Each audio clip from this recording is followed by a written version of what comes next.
மனிதன் கடவுளுக்கு ஆற்ற வேண்டிய கடமைகள், பொறுப்புகள் குறித்து முதல் கரும்பலகையிலும் மனிதன் விளக்க வேண்டியவைகள், அடுத்திருப்பவர்களிடம் கொண்டிருக்க வேண்டிய உறவுகள் குறித்து இரண்டாம் கற்பலகையில் இரண்டாம் கட்டளைகளையும் எழுதப்பட்டு மோசேயிடம் வழங்கப்பட்டது என்பது விவிலிய வரலாறு.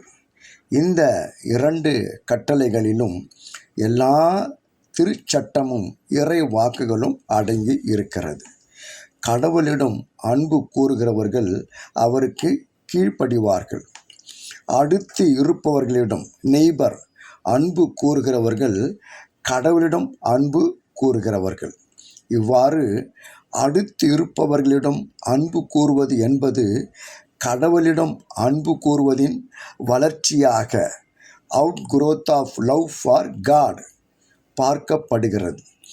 இது குடும்பத்தில், திருச்சபையில், மனித சமூகத்தில் காட்டுகின்ற அன்பாகவும் பார்க்கப்படுகிறது. ஆக அன்பு என்பது கடவுளுக்கும் நமக்கும் அடுத்திருப்பவர்களுக்கும் உள்ள இணைப்பு பாலம். இவ்வாறு அன்பு செய்யாதவர்கள் திருச்சட்டத்தை மீறுகிறவர்கள், பாவிகள் என்று அடையாளப்படுத்தப்படுகிறார்கள். இவர்கள் கடவுளுடன் ஐக்கியம் கொள்ள முடியாது என்பதும் விவிலிய பதிவுகள்.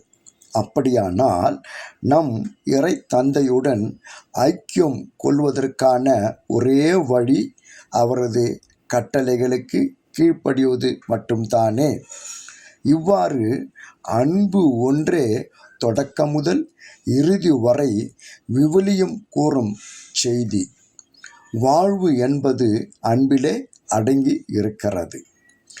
நேர்மையாளர்கள் என்பவர்கள், ரைச்சஸ் பர்சன், பிறரிடம் அடுத்திருப்பவர்களிடம் அன்பு கூறுவார்கள் என்பதும், அன்பு இல்லாதவர்களிடம் கோபம், கடும் சினம், கசப்பு, வெறுப்பு, அலட்சியம், கண்டெம்ப்ட் போன்ற பாவங்கள் காணப்படுவதும் என்பதும், அன்பு இல்லாதவர்கள் குடும்பத்தில் சண்டை சச்சரவுகள், பிளவுகள், பிரிவினைகள் காணப்படும் என்பதும், அன்பு உள்ளவர்கள் கிறிஸ்துவை பின்பற்றுகிறவர்கள் என்பதும், கிறிஸ்துவை தங்கள் வாழ்வில் பிரதிபலிப்பவர்கள் என்பதும், கடவுளின் கட்டளைகளை கடைப்பிடிப்போர் அவரோடு இணைந்திருக்கிறார்கள் என்பதும், கடவுளும் அவரோடு இணைந்திருக்கிறார் என்பதும், இயேசு நமக்காக சிலுவையில் உயிர் கொடுத்தார் என்பதும்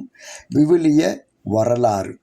ஆகவே நாமும் தேவையுள்ள நம் சகோதர சகோதரிகளுக்கு, வறுமையில் வாடும் ஏழை எளியவர்கள், உரிமைகள் மறுக்கப்பட்டவர்கள், குரலற்றவர்கள் போன்ற விளிம்பு நிலையில் உள்ளவர்களுக்கு பரிவு காட்ட வேண்டும் என்கிறார் திருமுக ஆசிரியர் யோவான்.